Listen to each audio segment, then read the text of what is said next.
For as long as humans have existed, LGBTQ+ people have been around.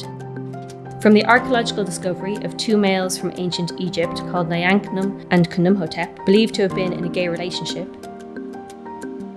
to the Greek heroes we have grown up hearing about, such as Achilles and Patroclus, LGBTQ+ stories, lives, and communities have always existed. The celebration of Pride as we know it today is very different to how Pride began.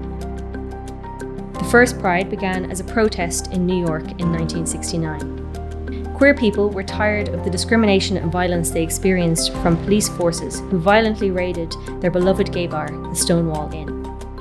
LGBTQ+ people and their allies were led by trans and gender non-conforming activists in protest against this discrimination, and so the Stonewall Riots began. This fight for the right to be yourself in New York was not an easy battle, but it catalyzed other queer rights movements around the world. The Irish LGBTQ+ rights movement began in a similar way. Sadly, an Irish movement of this kind began after the violent attack and homophobic murder of a gay man named Declan Flynn in Fairview Park in 1982. This devastated the LGBTQ+ community and their allies, and it started a protest in Dublin in 1983 calling for action. This protest became the first major Pride, and it still takes place in Dublin every year. Ireland during this time was very different to what we know today. It was illegal to be gay, and LGBTQ+ people were not accepted in society. An openly gay senator called David Norris began a long series of legal battles which led to the decriminalisation of homosexuality in 1993.